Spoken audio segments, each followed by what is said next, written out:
જિંદગીમાં સત્યનો ક્યારે વિજય થાય છે, સત્યના વિજય માટે ક્યાં સુધી રાહ જોવી?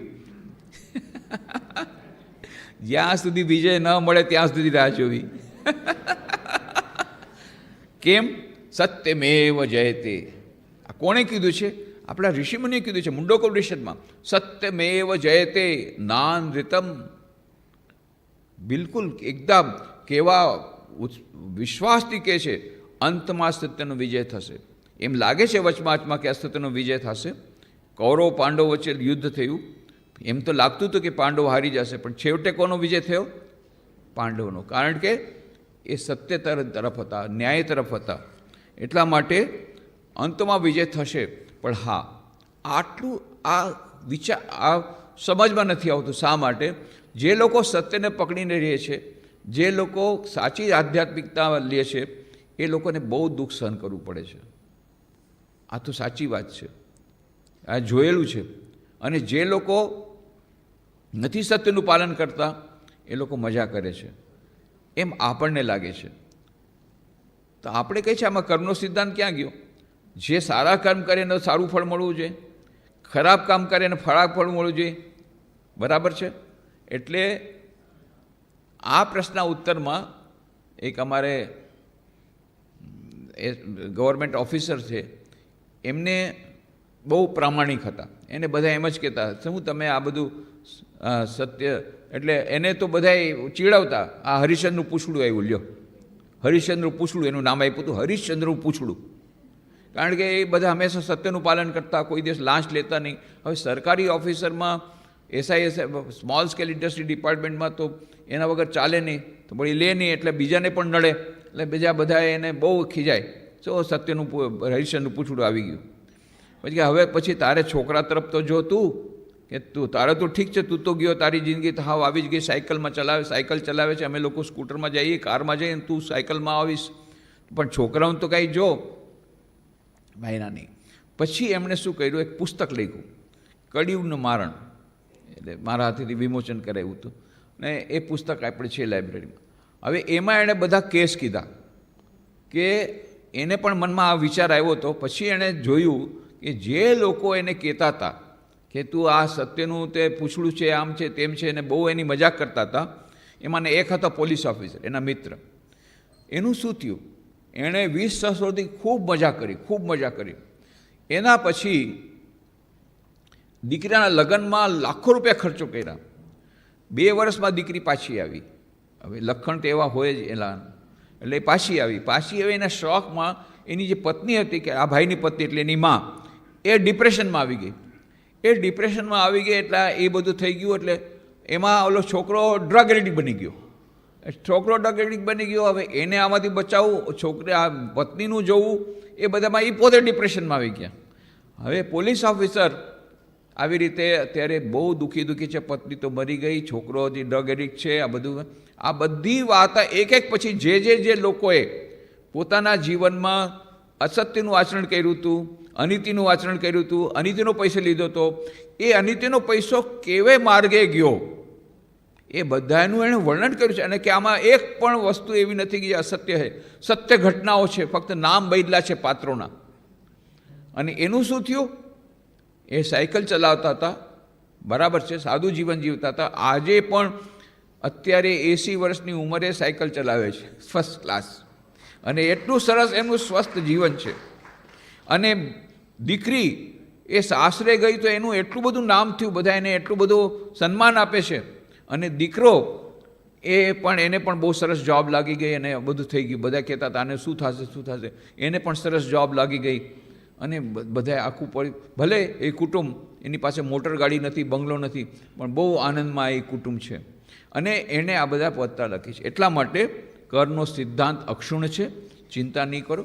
થોડું અત્યારે એમ લાગે છે કે સારા લોકો દુઃખી ભોગવી રહ્યા છે, પણ તમે એને પૂછજો, ભાઈ તમે સુખી છો કે દુઃખી? બહારથી લાગે છે મોટર ગાડીમાં ફરે છે, પણ દીકરો ડ્રગ એડિક્ટ બની ગયો છે, પત્ની હોસ્પિટલમાં છે, એ તો એને પૂછો. એ અમને ખબર છે કે અમારી પાસે બધા પ્રશ્ન લઈને આવે એટલે, પણ તમને નહીં ખબર પડે. તમને એમ લાગે છે જો અમે સત્યનું પાલન કર્યું, અમે દુઃખી છીએ.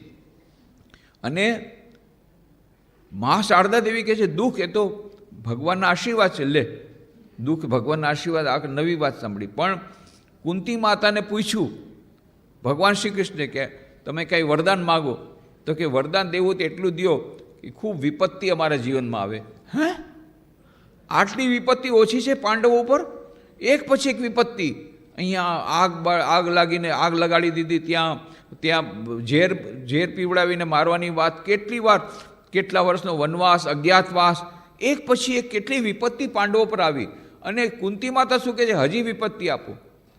કે આવો તો વરદાન કોઈ માગ્યું નથી. ત્યારે કુંતી માતા કહે છે ના ભગવાન, અમને વધારે વિપત્તિ આપો. કારણ કે જ્યારે જ્યારે વિપત્તિ આવે છે ત્યારે અમે તમને યાદ કરીએ છીએ અને ત્યારે તમારા દર્શન થાય છે, અને વિપત્તિ નથી આવતી અમે તમને ભૂલી જઈએ છીએ, માટે હજી વિપત્તિ આપો. આપણે કુંતી માતા જેવું તો હિંમત આપણામાં છે નહીં કે આપણે વિપત્તિ માગીએ, પણ વિપત્તિ જ્યારે આવી જાય ત્યારે એને સહન કરવાની શક્તિ આપણે ભગવાન પાસે માગી શકીએ. પણ આ છે એ કારણ કે દુઃખ મેં સુમિરન સબ કરે, સુખ મેં કરે ન કોઈ. જો સુખ મેં સુમિરન કરે, દુઃખ કાહે કોઈ. અને દુઃખ અને સુખની આપણી વ્યાખ્યા શું છે? ભગવાનની વ્યાખ્યા અલગ છે, આપણી વ્યાખ્યા અલગ છે. આ યાદ રાખવાનું. આપણી વ્યાખ્યામાં લૌકિક સુખ એ જ સુખ છે, અને ભગવાનની વ્યાખ્યામાં અલૌકિક સુખ એ જ સુખ છે. એટલે ભગવાન શું કરે છે? લૌકિક દુઃખ આપી તમને અલૌકિક સુખ આપે છે, અને અલૌકિક સુખ એ લૌકિક સુખ કરતાં 1000 ગણું વધારે મૂલ્યવાન છે. બહારથી એમ લાગે છે કે અરે આ ભક્ત બનીને આટલી ભક્તિ કરી, શું ફાયદો થયો? આટલું બધું દુઃખ પડે છે. પણ એ દુઃખ ક્યું છે? લૌકિક દુઃખ છે. પણ એના મનમાં જે શાંતિ છે એ અલૌકિક સુખ છે. તો અલૌકિક સુખ અને લૌકિક સુખ બંને એક સાથે રહી શકતા નથી. પ્રોબ્લેમ ત્યાં નડે છે આપણને. તો જહાં રામ તહાં નહીં કામ, જહાં કામ તહાં નહીં રામ, રવિ રજ તુલસી દોનો ન રહી શકે, રવિ રજની એકઠામ. એક સાથે ન રહી શકે. લૌકિક સુખ અને લૌકિક દુઃખ નથી રહી શકતા. લૌકિક દુઃખ આવે તો અલૌકિક સુખ આવે, અને લૌકિક સુખ આવે તો અલૌકિક દુઃખ આવે. આ વસ્તુ છે. એટલા માટે આપણે શું કરીએ છીએ? આપણે કહીએ છીએ જો ભાઈ આ ભક્ત આટલો ભક્ત હતો, પરમ ભક્ત, અને છતાં આટલા જીવના તમે જોશો એક પછી એક વિપત્તિ આવે છે. પણ એ નરસિંહ મહેતાના જીવનમાં કેટલી વિપત્તિ આવી, મીરાબાઈના જીવનમાં કેવી વિપત્તિ આવી. આપણે આટલું બધું ભગવાનનું નામ લીધું અને છતાં આટલી વિપત્તિ આવી, તો ભાઈ એના કરતાં ભગવાન નામ લેવાની શું જરૂર છે આપણે?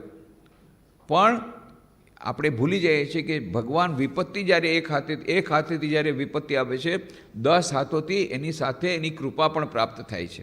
એ કૃપા જે પ્રાપ્ત થાય છે, અલૌકિક આશીર્વાદ પ્રાપ્ત થાય છે, આપણે જોઈ શકતા નથી. તો એટલા માટે હુંડી કોની સ્વીકારે છે? નરસિંહ મહેતાની હુંડી સ્વીકારે છે. કેમ? ભગવાનમાં લીન છે, એને કોઈ ચિંતા નથી. કુંવરબેનું મામેરું કરવાની ચિંતા ભગવાનને છે, એને તો ભગવાનમાં લીન છે. શા માટે? કારણ કે ભગવાનમાં લીન છે.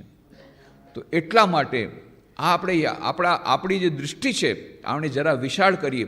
આપણા મનમાં જે પ્રશ્ન થાય છે કે ભાઈ શા માટે ભગવાનના